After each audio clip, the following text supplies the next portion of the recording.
Hi, എല്ലാവർക്കും നമസ്കാരം. നമ്മുടെ പുതിയൊരു വ്ളോഗിലേക്ക് എല്ലാവർക്കും സ്വാഗതം. ഇന്നത്തെ ഒരു വീഡിയോ കഴിഞ്ഞ ദിവസം പറഞ്ഞതുപോലെ തന്നെ വിനായക ചതുർത്ഥിയുടെ അന്ന് രാവിലെ എടുത്തിട്ടുള്ള വീഡിയോ ആണ് കേട്ടോ. അപ്പോൾ കഴിഞ്ഞ വീഡിയോയിൽ ഞാൻ ഷോപ്പിങ്ങിന് പോയതും ഇതിൻ്റെ ഒരുക്കങ്ങളെക്കുറിച്ചൊക്കെയാണ് വീഡിയോ ചെയ്തിട്ടുണ്ടായിരുന്നത്.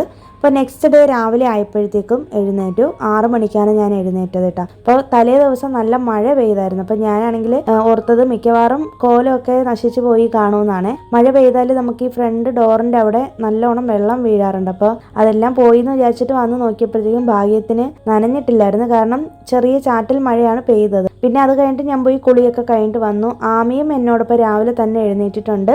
ഇപ്പോൾ സമയം 6:30 കേട്ടോ. പക്ഷെ നമ്മുടെ ക്ലോക്കിൽ 6:45 കാണിക്കുന്നത്. 15 മിനിറ്റ് ഫാസ്റ്റ് ആയിട്ടാണ് വെച്ചേക്കുന്നത്, ഞാൻ പറഞ്ഞിട്ടുണ്ടല്ലോ. പിന്നെ കുളിയൊക്കെ കഴിഞ്ഞ് വന്ന ഉടനെ തന്നെ ഞാൻ TV-യിൽ പാട്ടൊക്കെ വെച്ചിട്ടുണ്ട്, ഗണപതി സ്തോത്രമൊക്കെ വെച്ചിട്ടുണ്ട്. പാമി കുളിച്ചിട്ടില്ല, അവളെ കുറച്ച് കഴിഞ്ഞിട്ട് കുളിക്കാനായിട്ടാണ് ഞാൻ പറഞ്ഞേക്കുന്നത്. രാവിലെ കുളിച്ചു കഴിഞ്ഞാൽ പെട്ടെന്ന് കോൾഡ് വരും അവൾക്ക്. അപ്പോൾ ഹസ്ബൻഡും കൂടി ഇതിനിടയിൽ തന്നെ എഴുന്നേറ്റ് വന്നു. പിന്നെ ഞാൻ നേരെ കിച്ചണിലേക്ക് വന്നിട്ടുണ്ട്. അപ്പോൾ ഇതുപോലെ പൂജ ദിവസങ്ങളൊക്കെ ആണെന്നുണ്ടെങ്കിൽ ഞാൻ കുളിച്ചതിന് ശേഷമാണ് കിച്ചണിലേക്ക് വന്ന് എല്ലാം ചെയ്യുള്ളൂ. തലേ ദിവസം തന്നെ ഞാൻ പറഞ്ഞല്ലോ ഇങ്ങനെ സ്റ്റൗ ഒക്കെ ക്ലീൻ ചെയ്ത് ഇട്ടേക്കുവാണെന്ന്. അപ്പോൾ ഇവിടെ അഴുക്കോ കാര്യങ്ങളോ ഒന്നുമില്ല. കടലയും പരിപ്പും ഒക്കെ വെള്ളത്തിലിട്ടിട്ടുണ്ടായിരുന്നു. അപ്പോൾ ആദ്യമേ തന്നെ ഞാൻ നമ്മുടെ സ്റ്റൗവിൽ ഒന്ന് മഞ്ഞളും കുങ്കുമവും തൊട്ട് കൊടുത്തിട്ടുണ്ട്. പൂജാ കാര്യങ്ങൾ വരുമ്പോൾ പ്രസാദമൊക്കെ നമ്മളിങ്ങനെ വീട്ടിൽ ചെയ്യുന്ന ദിവസങ്ങളിൽ മഞ്ഞളും കുങ്കുമവും ഒന്ന് തൊട്ട് കൊടുത്തിട്ടാണ് കേട്ടോ ചെയ്യാറുള്ളത്. ആദ്യമേ തന്നെ ഞാൻ കറുത്ത കടലയുണ്ടല്ലോ, ആ കടലയാണ് വേവിക്കാനായിട്ട് വെച്ചിട്ടുള്ളത്. കുക്കറിൽ ഒരു 5 വിസിൽ കേൾപ്പിക്കാനായിട്ട് വെച്ചിട്ടുണ്ട്. കുറച്ച് ഉപ്പും കൂടി ചേർത്തിട്ടുണ്ട്. പിന്നെ ഇതിനിടയിൽ തന്നെ ഞാൻ വന്നിട്ട് ഉഴുന്ന് വടയ്ക്കുള്ള ഉഴുന്നും അതുപോലെ തന്നെ പരിപ്പ് വടയ്ക്കുള്ള പരിപ്പും വെള്ളത്തിലിട്ടിട്ടുണ്ടായിരുന്നല്ലോ. അപ്പോൾ അത് രാവിലെ ഒന്ന് കുതിർന്ന് വന്നിട്ടുണ്ട്. ശരിക്കും 1-2 മണിക്കൂറൊക്കെ മതി കുതിരാനായിട്ട്. പക്ഷെ ഞാനിത് തലേ ദിവസം തന്നെ വെള്ളത്തിലിട്ടിട്ടാണ് കിടന്നത്. നിങ്ങൾക്ക് വേണമെന്നുണ്ടെങ്കിൽ കുറച്ച് നേരം കുതിർത്ത് വെച്ചതിന് ശേഷം ഫ്രിഡ്ജിലേക്ക് മാറ്റി വെച്ചിട്ട് രാവിലെ എടുത്ത് അരച്ചാലും മതി. ഞാനിപ്പോൾ ഫ്രിഡ്ജിലൊന്നും വെച്ചിട്ടില്ല കേട്ടോ. ഇപ്പോൾ മഴയായ കാരണം കൊണ്ട് അത്യാവശ്യം നല്ല തണുപ്പ് തന്നെയായിരുന്നു പുറത്തൊക്കെ. ചിലപ്പോൾ ഒരുപാട് ചൂടാണെങ്കിൽ ഉഴുന്നൊക്കെ ഒരുമാതിരി കുതിർന്നിട്ട് വാടയുണ്ടാവും. അപ്പോൾ അതൊരു വല്ലാത്തൊരു സ്മെല്ലായിരിക്കും കേട്ടോ. അപ്പോൾ അതുകൊണ്ടാണ് ഫ്രിഡ്ജിൽ വെക്കാനായിട്ട് പറഞ്ഞത്. ഞാൻ ആദ്യമേ തന്നെ ഉഴുന്നൊന്ന് അരച്ചെടുത്തു. വടയ്ക്ക് നമ്മൾ ഉഴുന്ന് അരയ്ക്കുന്ന സമയത്ത് ഒന്ന് വെള്ളം കുറച്ചിട്ടാണ് അരയ്ക്കേണ്ടത് കേട്ടോ. കുറച്ച് വെള്ളം ഒഴിച്ചിട്ട് ഒന്ന് തരിതരിയായിട്ടാണ് അരയ്ക്കേണ്ടത് കേട്ടോ. നല്ല ഫൈനായിട്ട് അരയ്ക്കാനായിട്ട് പാടില്ല. ഞാൻ ഒരുപാട് തവണ ട്രൈ ചെയ്തിട്ടാണ് ഉഴുന്നോടെ എനിക്ക് ശരിയായി കിട്ടിയെന്ന് പറഞ്ഞിട്ടുണ്ടല്ലോ മുന്നത്തെ വ്ളോഗിലൊക്കെ. അപ്പം അതുകൊണ്ട് എനിക്കിപ്പോൾ ചെയ്ത് പ്രാക്ടീസ് ഉള്ള കാരണം കൊണ്ട് അരിപ്പൊടിയൊന്നും ചേർക്കേണ്ട ആവശ്യമില്ല. നമ്മൾ പിന്നെ ഈ ഉഴുന്ന് അരച്ച സമയത്ത് കുറച്ച് ഉപ്പും കൂടി ഇട്ടിട്ടാണ് കേട്ടോ അരച്ചെടുത്തത്. കുറച്ച് വെള്ളം തളിച്ചാണ് അരച്ചെടുത്തിട്ടുള്ളത്. എന്നിട്ട് ആ ഉഴുന്ന് ഇതുപോലെ നല്ലപോലെ കൈ കൊണ്ടൊന്ന് ബീറ്റ് ചെയ്ത് എടുത്തിട്ട് ഒന്ന് മാറ്റി വെച്ചിട്ടുണ്ട്. അങ്ങനെ കൈകൊണ്ട് ബീറ്റ് ചെയ്ത് എടുക്കുന്നതിൻ്റെ കാരണം നമ്മുടെ ഉഴുന്ന് വട നല്ല ഫ്ലഫി ആയിട്ട് വരാനും നല്ല സോഫ്റ്റ് ആയിട്ട് ഉള്ളിൽ കിട്ടാനും വേണ്ടിയിട്ടാണ് കേട്ടോ. പിന്നെ അടുത്തത് നമ്മുടെ പരിപ്പ് വടയാണ്. പരിപ്പ് വടയ്ക്കുള്ള പരിപ്പ് കുറച്ച് ഞാൻ മാറ്റി വെച്ചു. പിന്നെ ബാക്കിയുള്ളതാണ് ഞാൻ അരച്ചെടുക്കുന്നത് കേട്ടോ. അപ്പോൾ അതും ഒന്ന് 2-3 തവണയൊന്ന് പൾസ് ചെയ്ത് എടുത്തതിന് ശേഷം കറിവേപ്പിലയും പച്ചമുളകും പിന്നെ കുറച്ച് പെരുംജീരകം കൂടി ചേർത്ത് കൊടുത്തിട്ടുണ്ട്. നല്ല ജീരകം നമ്മൾ ഉഴുന്ന് വടയ്ക്കാണ് കേട്ടോ ചേർക്കുന്നത്. പരിപ്പ് വടയ്ക്ക് പെരുംജീരകമാണ് ചേർക്കേണ്ടത്. അതുപോലെ തന്നെ ഒരു തുള്ളി പോലും വെള്ളം ഇല്ലാതെ വേണം അരയ്ക്കാനായിട്ട്. ഒന്ന് ക്രഷ് ചെയ്താണ് എടുക്കേണ്ടത്. അപ്പോൾ കുറച്ച് പരിപ്പ് ഇങ്ങനെ മാറ്റി വെച്ചേക്കണം പരിപ്പ് ഇവിടെ ചെയ്യുന്ന സമയത്ത്. പരിപ്പ് അരയ്ക്കുമ്പോഴും ഒരുപാട് അങ്ങനെ ഫൈനായിട്ട് അരയ്ക്കേണ്ട. ഒന്നൊരു റവയുടെ പരുവത്തിന് അരച്ചെടുത്താൽ മതി. പാകത്തിന് ഉപ്പ് ചേർത്ത് കൊടുക്കാം. ഇതിനകത്ത് സവോളയും കൂടെയൊക്കെ ചേർത്ത് കൊടുക്കണം. ഇനിയിപ്പോൾ നിങ്ങൾക്ക് വേണമെന്നുണ്ടെങ്കിൽ പച്ചമുളകിന് പകരം വറ്റൽമുളക് ചേർത്ത് കൊടുക്കാം കേട്ടോ. എൻ്റെ അടുത്ത് ഇപ്പോൾ വറ്റൽമുളക് ഇല്ലാത്തത് കൊണ്ടാണ് ഞാനത് ചേർക്കാത്തത്. പിന്നെ ഈ 2 വടകളിലും കായപ്പൊടി അത്യാവശ്യം കൂടുതൽ ചേർത്തിട്ടുണ്ട് ഇത്തവണ. കാരണം ഗ്യാസിൻ്റെ നല്ല പ്രോബ്ലം ഉണ്ടാകും. കാരണം നമ്മൾ കുറേ കഴിഞ്ഞിട്ടാണ് ഇത് കഴിക്കാനായിട്ട് പോകുന്നത്. നമ്മുടെ രാവിലത്തെ ബ്രേക്ക്ഫാസ്റ്റ് ഇതാണ്. പൂജ ചെയ്യാനായിട്ട് ഈ പ്രസാദം വെച്ചതിന് ശേഷമാണ് നമ്മൾ കഴിക്കുള്ളൂ. അപ്പോൾ അതുകൊണ്ട് തന്നെ കായപ്പൊടി കുറച്ച് സാധാരണ ചേർക്കുന്നതിനേക്കാളും കൂടുതൽ ചേർത്തിട്ടുണ്ട്. എത്രത്തോളം നമുക്ക് പ്രസാദം ചെയ്ത് വെക്കാൻ പറ്റുമോ അത്രത്തോളം നല്ലതാണ് കേട്ടോ. അപ്പോൾ എനിക്കിങ്ങനെ വീട്ടിൽ പ്രസാദം ചെയ്ത് പൂജ ചെയ്യാനാണ് ഇഷ്ടം. ചിലരാണെങ്കിൽ പുറത്തുനിന്ന് മേടിക്കാറുണ്ട്. സ്വീറ്റ്സ് ഒക്കെ ചിലർ പുറത്തുനിന്ന് പാക്കറ്റുകളായിട്ടൊക്കെ മേടിക്കാറുണ്ട് കേട്ടോ. അപ്പോൾ ഞാൻ ഇത്തവണ ലഡു ഒക്കെ ചെയ്യണമെന്ന് വിചാരിച്ചാണ്. പക്ഷെ അതിനൊന്നും സമയം കിട്ടിയിട്ടില്ല. കഴിഞ്ഞ പ്രാവശ്യമാണെങ്കിൽ മോദകം ചെയ്തിട്ടുണ്ടായിരുന്നു കേട്ടോ. അപ്പോൾ ഇത്തവണ മോദകം ചെയ്തിട്ടില്ല.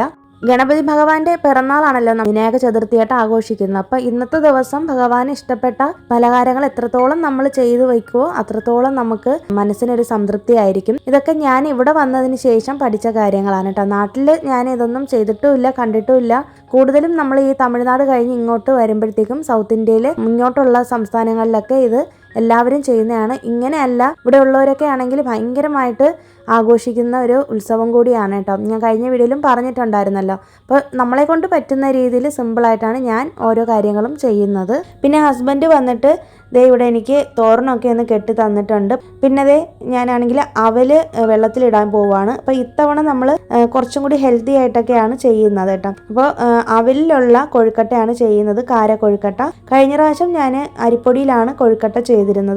പിന്നെ ആമി ഇതേ എൻ്റെ തന്നെ കുളിച്ചിട്ട് വന്നിട്ടുണ്ട്. അവൾക്ക് ഇതേ ഈ ഒരു സാരിയാണ് ഉടുത്ത് കൊടുത്തേക്കുന്നത് കേട്ടോ. കുറേ നാളായിട്ട് ഇത് മേടിച്ചു കൊടുക്കാനായിട്ട് കരയുന്നുണ്ടായിരുന്നു കേട്ടോ. അപ്പോൾ നമ്മൾ അന്ന് കന്യാകുമാരിയിൽ പോയില്ലേ ഈ വെക്കേഷൻ സമയത്ത്, ആ സമയത്ത് അവിടെ നിന്ന് എടുത്തു കൊടുത്തതാണ്. അപ്പോൾ ഇതുവരെയും അത് ഉടുത്തിട്ടൊന്നും ഇല്ല കേട്ടോ. ഇന്ന് തന്നെയാണ് ആദ്യമായിട്ട് ഉടുക്കുന്നത്. പിന്നെ നാട്ടിൽ വെച്ച് ഒരു തവണ ഉടുത്ത് നോക്കിയെങ്കിലും അത് അത്രയും കംഫർട്ട് ആയില്ല. പക്ഷേ ഇത്തവണ നല്ലതായിട്ട് തന്നെ ഉടുത്ത് വെച്ചിട്ടുണ്ട്. പിന്നെ അതിൻ്റെ ബ്ലൗസ് അവൾക്ക് ട്യൂഷൻ മിസ് കൊടുത്ത ഗിഫ്റ്റ് കൊടുത്തിട്ടുള്ള പട്ടുപാവാടയുടെ കൂടെ വരുന്ന ബ്ലൗസാണ്.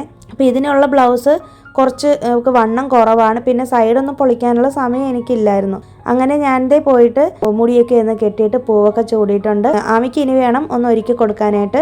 അവൾക്ക് സാരി ഞാനാണ് ഉടുത്ത് കൊടുത്തത് കേട്ടോ. എങ്ങനെ ഉണ്ടെന്നൊന്ന് കമൻറ്റ് ചെയ്തേക്കും. പിന്നെ ഇതേ ഞാൻ വന്നിട്ട് ഉണ്ണിയപ്പം ചെയ്യാൻ വേണ്ടിയിട്ടുള്ള ഇതാണ് ചെയ്യുന്നത് കേട്ടോ. അപ്പോൾ ഞാൻ ഇൻസ്റ്റൻറ്റ് ഉണ്ണിയപ്പമാണ് ചെയ്യുന്നത്. അതിന് വേണ്ടിയിട്ട് അരിപ്പൊടി എടുത്തിട്ടുണ്ട്. അനിലിൻ്റെ ബ്രാൻഡാണ് എടുത്തേക്കുന്നത്. അപ്പോൾ ഈസി ആയിട്ട് ചെയ്യാൻ പറ്റുന്ന ഉണ്ണിയപ്പമാണ് കേട്ടോ. പച്ചരിയൊന്നും കുതിർത്ത് വെക്കാതെ നമ്മുടെ റെഡിമെയ്ഡ് അരിപ്പൊടി ഉണ്ടല്ലോ, വറുത്ത അരിപ്പൊടി, അത് വെച്ചിട്ടാണ് ചെയ്യുന്നത് കേട്ടോ. മിക്സിയുടെ ജാറിലേക്ക് അരിപ്പൊടി ഇട്ട് കൊടുത്തിട്ട് ആവശ്യത്തിന് പൊടിച്ച ശർക്കരയാണ് ചേർത്തേക്കുന്നത്. നിങ്ങളുടെ അടുത്ത് ഇപ്പോൾ പൊടിച്ച ശർക്കര ഇല്ലെങ്കിൽ സാധാരണ ശർക്കര ഉരുക്കിയിട്ട് അതിൻ്റെ ഇത് പാനി ചേർത്ത് കൊടുത്താലും മതി. അപ്പോൾ ഇതിനകത്ത് കല്ലും മണ്ണും ഒന്നും ഇല്ലാത്ത നല്ല ശർക്കരയാണ്. പിന്നെ കുറച്ച് ഏലക്ക ചേർത്ത് കൊടുത്തു. അതുപോലെ തന്നെ ചെറിയ പഴം, അതായത് ഏലക്കി പഴമില്ല, കഴിഞ്ഞ ദിവസം ഞാൻ പറഞ്ഞല്ലോ, അതും കൂടി ചേർത്ത് കൊടുത്ത് നല്ല ഫൈനായിട്ട് അരച്ചെടുത്തതിന് ശേഷം പിന്നെ അതിലേക്ക് ആവശ്യത്തിന് വെള്ളമാണ് ഞാൻ ഒഴിച്ച് അരച്ചെടുത്തത് ലൂസാക്കാനായിട്ട്. പിന്നെ അത് കഴിഞ്ഞിട്ട് അതിലേക്ക് സോഡാപ്പൊടി ഇട്ട് കൊടുത്തിട്ടുണ്ട്. സോഡാപ്പൊടി ഇട്ട് കഴിഞ്ഞിട്ടുണ്ടെങ്കിൽ നല്ലോണം നല്ല പൊങ്ങി നല്ല സോഫ്റ്റ് ആയിട്ട് കിട്ടും. അപ്പോൾ കുറച്ച് സോഡാപ്പൊടിയും ഒരു നുള്ളു ഉപ്പും കൂടി ചേർത്തിട്ടാണ് കേട്ടോ ഇത് അരച്ചെടുത്തേക്കുന്നത്. അതൊന്ന് റെസ്റ്റ് ചെയ്യാനായിട്ട് മാറ്റി വെച്ചിട്ടുണ്ട്. ഇതിനിടയിൽ തന്നെ നമ്മൾ ആദ്യമേ വെച്ചിട്ടുണ്ടായിരുന്ന കടലതേ വെന്ത് വന്നിട്ടുണ്ട്. 5 വിസിലൊക്കെ കേട്ട് നല്ല സൂപ്പറായിട്ട് വെന്ത് വന്നിട്ടുണ്ട്. അപ്പോൾ നമ്മൾ പ്രസാദം ചെയ്യുന്ന കാരണം കൊണ്ട് നമുക്ക് ഒന്നിൻ്റെയും ടേസ്റ്റ് നോക്കാനായിട്ട് പറ്റത്തില്ല. അപ്പോൾ അതുകൊണ്ട് തന്നെ ഞാനൊരു ഉദ്ദേശ അളവിനാണ് എല്ലാ കാര്യങ്ങളും ചേർത്തേക്കുന്നത്. നമ്മൾ പ്രസാദം ചെയ്യുന്ന സമയത്ത് പ്രത്യേകം ശ്രദ്ധിക്കണം, കുറച്ച് നെയ്യ് ചേർത്തിട്ട് വേണം ചെയ്യാനായിട്ട് കേട്ടോ. കാരണം ഗണപതിക്ക് വെക്കുന്ന കാരണം കൊണ്ടാണ് അങ്ങനെ ചെയ്യുന്നത്. ഇപ്പോൾ ഗണപതിക്ക് നല്ല ഏത് ദൈവത്തിന് വേണ്ടിയിട്ട് നമ്മൾ പ്രസാദം സമർപ്പിച്ചാലും നെയ്യ് ചേർക്കുന്നത് നല്ലതായിരിക്കും. പിന്നെ അത് കഴിഞ്ഞിട്ട് ഞാൻ വന്നിട്ട് പച്ചരിയും ചെറുപയർ പരിപ്പും കൂടി ചേർത്ത് കഴുകിയിട്ട് പായസത്തിന് വേണ്ടിയിട്ട് വെച്ചിട്ടുണ്ട്. പിന്നെ എൻ്റെ ഈ ചോപ്പർ എനിക്ക് ഒരുപാട് ഉപകാരപ്പെട്ടു കേട്ടോ ഇന്നത്തെ ദിവസം. പരിപ്പ് വടയ്ക്കും ഉഴുന്ന് വടയ്ക്കും ഒക്കെ ചേർക്കാൻ വേണ്ടിയിട്ടുള്ള സവോളയൊക്കെ ഞാൻ ചോപ്പറിലിട്ടിട്ടാണ് ചോപ്പ് ചെയ്തെടുത്തത്. അപ്പോൾ ഞാൻ ഒരുമിച്ച് ചോപ്പ് ചെയ്തെടുത്തിട്ട് ആവശ്യമുള്ളതിലേക്ക് എല്ലാം മിക്സ് ചെയ്തെടുക്കുകയാണ് ചെയ്തത് കേട്ടോ. അപ്പോൾ നമ്മുടെ ഉഴുന്ന് വടയ്ക്ക് പച്ചമുളകും കറിവേപ്പിലയും നല്ല ജീരകവും കുരുമുളകുമാണ് ചേർത്തിട്ടുള്ളത്. പിന്നെ സവോള ചെറുതായിട്ട് നുറുക്കിയത്. പിന്നെ പരിപ്പ് വടയ്ക്ക് ഞാൻ ഓൾറെഡി പച്ചമുളകൊക്കെ ഇട്ട് അരച്ച് വെച്ചേക്കുന്നതുകൊണ്ട് കുഴപ്പമില്ല. പിന്നെ അതുപോലെ തന്നെ ബാക്കിയുള്ള കുറച്ച് സവാള അതിലേക്ക് ചേർത്ത് കൊടുത്തിട്ടുണ്ട്. പിന്നെ ഇനി കുറച്ച് സവോള ഇരിപ്പുണ്ട്, അത് നമുക്ക് കാരക്കൊഴുക്കട്ടയ്ക്ക് അവിൽ കൊഴുക്കട്ടയ്ക്ക് ചേർക്കാനാണ് കേട്ടോ. അത് വഴറ്റിയിട്ടാണ് ചേർക്കേണ്ടത്. പിന്നെ ഞാൻ വന്നിട്ട് സ്വീറ്റ് കൊഴുക്കട്ടയ്ക്ക് വേണ്ടിയിട്ടുള്ളത് മിക്സ് ചെയ്യുകയാണ്. അപ്പോൾ ഇതിലേക്ക് അരിപ്പൊടി ചേർത്ത് കൊടുത്തു. ആദ്യമേ തന്നെ അരിപ്പൊടി എടുത്തിട്ടുണ്ട്. ഞാൻ പ്രത്യേകിച്ച് അളവൊന്നും പറയുന്നില്ല കേട്ടോ. കാരണം നമ്മൾ പ്രസാദം ചെയ്യുന്ന കാരണം കൊണ്ട് പ്രത്യേകിച്ച് ഒരു അളവ് ഞാൻ നോക്കിയിട്ടല്ല ചെയ്യുന്നത്. അത്യാവശ്യം നമുക്ക് എല്ലാവർക്കും കഴിക്കാൻ കണക്കിനും പിന്നെ പൂജ ചെയ്യാനും വേണ്ടിയിട്ടാണ് എടുത്തിരിക്കുന്നത്. പിന്നെ ഈ സ്വീറ്റ് കൊഴുക്കട്ടയ്ക്കകത്തും ഇതുപോലെ ശർക്കര പൊടിച്ചത് ചേർത്ത് കൊടുത്തു. പിന്നെ തേങ്ങ കുറച്ചധികം തന്നെ ചേർത്ത് കൊടുത്തിട്ടുണ്ട്. അതിലും കുറച്ച് നെയ്യും ചേർത്ത് കൊടുത്ത് നല്ല ചൂട് വെള്ളം ഉപയോഗിച്ചാണ് കുഴച്ചെടുത്തിട്ട്. അപ്പോൾ ഈ ഒരു പരുവത്തിനെ കുഴച്ചെടുക്കുക. അപ്പോൾ അതവിടെ റെഡിയാക്കി വെച്ചിട്ടുണ്ട്. ഓരോ സാധനങ്ങൾക്ക് വേണ്ടിയിട്ട് ഞാൻ തയ്യാറാക്കി വെച്ചേക്കുന്നതിൻ്റെ ഇടയിൽ തന്നെ ഓരോന്നായിട്ട് അടുപ്പത്തും കൂടി വെക്കുന്നുണ്ട് കേട്ടോ. അപ്പോൾ ഒരേ സമയം നമ്മൾ ഒരു സൈഡിൽ കൂടെ ഇതും ചെയ്ത് പിന്നെ കുക്കിംഗ് ചെയ്യാനുള്ളതൊക്കെ കുക്കിംഗ് ചെയ്ത് പോവുകയാണെന്നുണ്ടെങ്കിൽ നമുക്ക് ടൈം സേവ് ചെയ്ത് പെട്ടെന്ന് തന്നെ നമ്മുടെ പണികൾ തീർക്കാൻ പറ്റും. പിന്നെ തലേ ദിവസം നമ്മൾ കുറച്ച് കാര്യങ്ങളൊക്കെ ചെയ്ത് വെക്കുന്നത് നല്ലതായിരിക്കും കേട്ടോ. ഞാനിപ്പോൾ ഒന്നും തന്നെ കട്ട് ചെയ്തൊന്നും വെച്ചിട്ടുണ്ടായിരുന്നില്ല. കാരണം ഇന്നിപ്പോൾ എല്ലാവർക്കും ലീവാണ്. നമുക്ക് അത്രയും അത്യാവശ്യപ്പെട്ടൊന്നും പണികൾ ചെയ്യേണ്ട കാര്യമില്ലായിരുന്നു. അപ്പോൾ 6 മണിക്ക് എഴുന്നേറ്റതിന് ശേഷമാണ് ഞാൻ 6:30 ശേഷമാണ് ഞാൻ കിച്ചണിലേക്ക് വന്നിട്ടുള്ളത്. ഏകദേശം 7 മണിക്കാണ് കുക്കിംഗ് ഒക്കെ സ്റ്റാർട്ട് ചെയ്തിട്ടുള്ളത്. എന്നിട്ട് പോലും 9 മണിക്ക് എൻ്റെ പണികളൊക്കെ കഴിഞ്ഞു എന്നുള്ളതാണ് സത്യം. ഞാൻ എൻ്റെ കാര കൊഴുക്കട്ടയ്ക്ക് വേണ്ടിയിട്ടുള്ള സവോളയൊക്കെ ഒന്ന് വഴറ്റിയെടുക്കുന്നുണ്ട്. ആദ്യം എണ്ണ ചൂടാക്കി കടുക് താളിച്ച് കറിവേപ്പിലയും പച്ചമുളകും സവോളയും കൂടി ഇട്ട് വഴറ്റണം.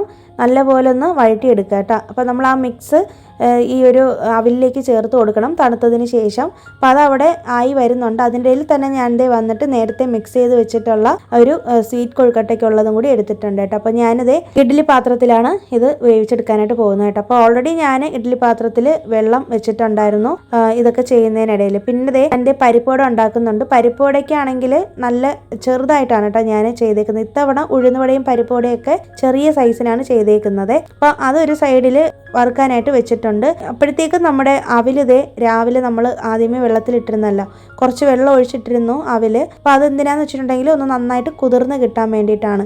നിങ്ങൾക്ക് വേണമെന്നുണ്ടെങ്കിൽ ചോറുണ്ടെങ്കിലുണ്ടല്ലോ, നല്ല ചോറായിരിക്കണം. രാവിലെ വേവിച്ച് വെച്ചേക്കുന്ന ചോറ് ഇതുപോലെ നല്ലപോലെ ഒന്ന് ഉടച്ചിട്ട് കുറച്ച് അരിപ്പൊടി വേണമെങ്കിൽ മിക്സ് ചെയ്ത് കൊടുക്കാം. എന്നിട്ട് ഇതുപോലെ കടുകൊക്കെ താളിച്ച് സവോളയൊക്കെ വഴറ്റിയിട്ട് ഇതിലേക്ക് ചേർത്ത് നല്ല മിക്സ് ചെയ്തിട്ട് ഇങ്ങനെ ഉരുളകളാക്കിയിട്ട് അതും കൊഴുക്കട്ടയാക്കി ചെയ്യാം. നിങ്ങൾക്ക് പ്രസാദം ചെയ്യുന്നതിനാണെങ്കിലും അല്ലാതെ നിങ്ങൾക്ക് കുട്ടികൾക്ക് സ്നാക്സിന് കൊടുക്കാനോ ഈവനിങ് സ്നാക്കിനോ ബ്രേക്ക്ഫാസ്റ്റിനോ ഒക്കെ ചെയ്യാൻ പറ്റിയ ഐറ്റമാണ് കേട്ടോ ഇത്. ഇപ്പോൾ ഇത് ഞാനിപ്പോൾ ജസ്റ്റ് പ്രസാദമായിട്ട് മാത്രമല്ല കാണിക്കുന്നത്, നിങ്ങൾക്ക് പിന്നീട് അല്ലാത്ത സമയങ്ങളിലൊക്കെ ഉണ്ടാക്കി കഴിക്കാൻ പറ്റിയ ഐറ്റംസാണ്. എല്ലാം ഹോം മെയ്ഡ് ഫുഡാണ്. മാത്രമല്ല നമുക്ക് വിശ്വസിച്ച് മക്കൾക്ക് കൊടുക്കാനും പറ്റും. കുട്ടികൾക്ക് എന്തായാലും ഇഷ്ടപ്പെടും. ആമിക്ക് മധുരം ഇഷ്ടമില്ലാതിരുന്നിട്ട് പോലും സ്വീറ്റ് കൊഴുക്കട്ടയൊക്കെ അവൾ ഒരുപാട് കഴിച്ചായിരുന്നു കേട്ടോ. പിന്നെ ഇതിനിടയിൽ തന്നെ നമ്മുടെ പരിപ്പുവട നന്നായിട്ട് തന്നെ മൊരിഞ്ഞു വന്നിട്ടുണ്ട്. അപ്പോൾ ഈ പരിപ്പുവട ചെയ്യുന്ന സമയത്ത് ഒന്ന് ലോ ഫ്ലെയിമിലും മീഡിയം ഫ്ലെയിമിലും ഒക്കെ ഇട്ടിട്ട് വേണം ചെയ്യാനായിട്ട്. അതിൻ്റെ തീ ഒന്ന് അഡ്ജസ്റ്റ് ചെയ്ത് കൊടുക്കുക. ഹൈ ഫ്ലെയിമിൽ ഇട്ടിട്ടുണ്ടെങ്കിൽ പെട്ടെന്ന് അടുക്കി പിടിച്ച് കരിഞ്ഞു പോവും, ഉൾഭാഗം വേവത്തും ഇല്ല കേട്ടോ. അപ്പോൾ അതൊന്ന് ശ്രദ്ധിക്കുക. അതുപോലെ തന്നെ ഉഴുന്നുവട ചെയ്യുമ്പോഴും മീഡിയം ഫ്ലെയിമിൽ ഇട്ടിരുന്നാൽ മതി. ഇതിനിടയിൽ തന്നെ നമ്മുടെ പായസത്തിനുള്ള പച്ചരിയും ചെറുപയർ പരിപ്പും ഒക്കെ നന്നായിട്ട് വെന്ത് വന്നിട്ടുണ്ട്. ഞാൻ ഏകദേശം ഒരു 5 വിസിൽ കേൾപ്പിച്ചിട്ടുണ്ട് കേട്ടോ. അപ്പോൾ നല്ലപോലെ ഒന്ന് വെന്ത് കുഴഞ്ഞ് വന്നിട്ടുണ്ട്. എന്നിട്ട് ഒന്നും കൂടി തവി കൊണ്ട് ഉടച്ചെടുത്തതിന് ശേഷം അതിലേക്ക് പാലും ചേർത്ത് കൊടുത്ത് പിന്നെ ഇതിലേക്ക് പൊടിച്ച ശർക്കര തന്നെയാണ് ചേർത്ത് കൊടുക്കുന്നത്. ഞാൻ എപ്പോഴും ശർക്കര ഇങ്ങനെ പൊടിച്ചത് മേടിച്ച് വെച്ചേക്കും കേട്ടോ. അല്ലാതെ ഞാനങ്ങനെ എപ്പോഴും പാനിയൊന്നും കാച്ചി എടുക്കാറില്ല. അതൊക്കെ ഒരുപാട് സമയം നമുക്ക് പോവും. ഇല്ലെങ്കിൽ നേരത്തെ കൂട്ടി നമ്മളതൊക്കെ ചെയ്ത് ഫ്രിഡ്ജിൽ സ്റ്റോർ ചെയ്ത് വെച്ചേക്കണം. അതൊക്കെ മെനക്കേട് ആയ കാരണം കൊണ്ടാണ് ഞാൻ എന്തായാലും അതൊന്നും ചെയ്യാത്തത്.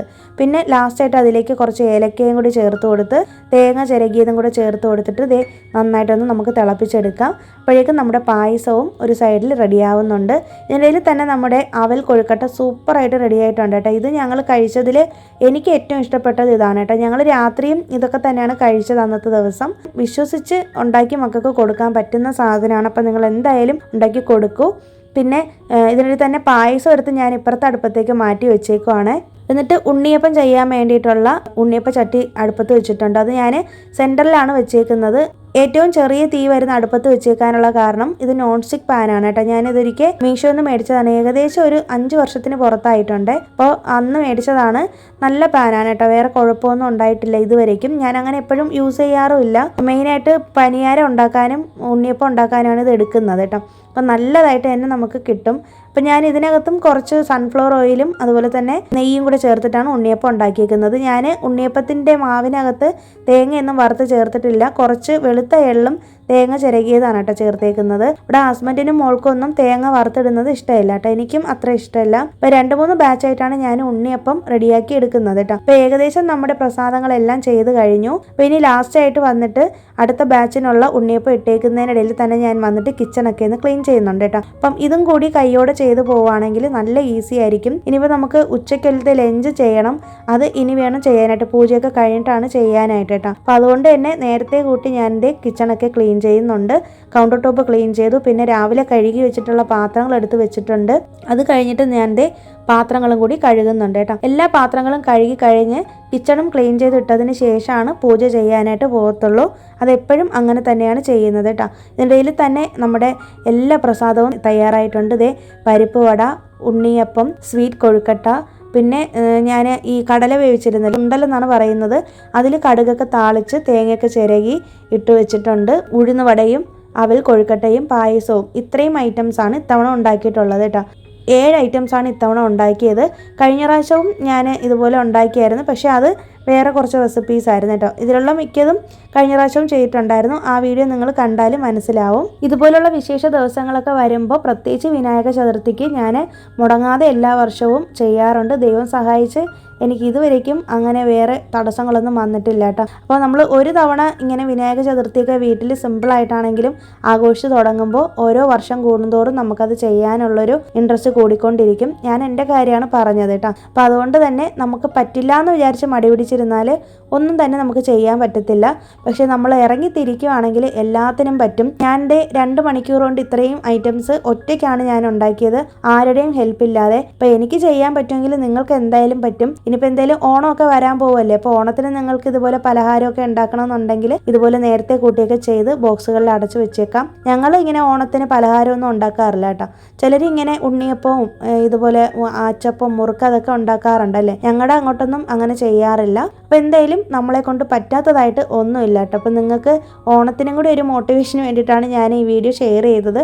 അതുപോലെ തന്നെ സദ്യയൊക്കെ ഉണ്ടാക്കുന്ന ആൾക്കാരാണെങ്കിൽ നിങ്ങൾ പറ്റില്ല എന്ന് വിചാരിച്ചിരിക്കുകയാണെങ്കിൽ പറ്റത്തില്ല, പക്ഷെ നിങ്ങളെ കൊണ്ട് പറ്റുമെന്ന് വിചാരിച്ച് ഇറങ്ങുവാണെങ്കിൽ പറ്റും കേട്ടോ. അപ്പം നമ്മൾ ഓരോ കാര്യങ്ങൾ ചെയ്യുമ്പോഴും നമുക്കൊരു ദൃഢനിശ്ചയം ഉണ്ടായിരിക്കണം. നമുക്ക് ടൈം അഡ്ജസ്റ്റ് ചെയ്ത് ചെയ്യാൻ പറ്റും എന്നുള്ളത് മാത്രമല്ല, നമ്മൾ മെയിനായിട്ട് വേണ്ടത് കോൺസെൻട്രേഷൻ ആണ്. നമ്മൾ ഓരോ കാര്യം ചെയ്യുമ്പോഴും നമ്മുടെ ശ്രദ്ധ മാറിപ്പോകാതെ അതിൽ തന്നെ കോൺസെൻട്രേറ്റ് ചെയ്ത് കാര്യങ്ങൾ ചെയ്യുകയാണെങ്കിൽ സൂപ്പറായിട്ട് അടിപൊളിയായിട്ട് നമുക്ക് എല്ലാ കാര്യങ്ങളും ചെയ്ത് തീർക്കാൻ പറ്റും കേട്ടോ. അപ്പോൾ എന്തായാലും ഈ ഒരു വീഡിയോ നിങ്ങൾക്ക് ഇഷ്ടമായെന്ന് വിശ്വസിക്കുന്നു. ഇനി പ്രസാദമൊക്കെ ഉണ്ടാക്കി കഴിഞ്ഞതിന് ശേഷമുള്ള പൂജാ വിശേഷങ്ങളായിട്ട് അടുത്ത വ്ളോഗിൽ നമുക്ക് കാണാം. ഈ വീഡിയോയിൽ അത് ഉൾപ്പെടുത്താത്തതിൻ്റെ കാരണം ഇനി ഫ്യൂച്ചറിൽ നിങ്ങൾക്ക് വേണമെന്നുണ്ടെങ്കിൽ ഈ റെസിപ്പീസ് സെപ്പറേറ്റ് ആയിട്ട് നോക്കണമെന്നുണ്ടെങ്കിൽ ഈ വീഡിയോ കണ്ടാൽ മതിയല്ലോ. മാത്രമല്ല ലെങ്തും കൂടിപ്പോവും, ഒരുപാട് ലെങ്ത് ആവണ്ടെന്ന് വിചാരിച്ചിട്ടാണ് കേട്ടോ സെപ്പറേറ്റ് ആയിട്ട് വീഡിയോ ചെയ്യുന്നത്. അപ്പോൾ പൂജാ വിശേഷങ്ങളായിട്ട് നാളെ നമുക്ക് വീണ്ടും കാണാം. ഈ വീഡിയോ ലാസ്റ്റ് വരെ കണ്ട എല്ലാവർക്കും ഒത്തിരി താങ്ക്സ് ഉണ്ട്. ഈ വീഡിയോ ഇഷ്ടമായാലും ഒന്ന് ലൈക്ക് ചെയ്തേക്കൂ, അതിനോടൊപ്പം തന്നെ ഹൈപ്പും ചെയ്തേക്കൂ. നമ്മുടെ വീഡിയോസ് ഇഷ്ടമാവുന്നുണ്ടെങ്കിൽ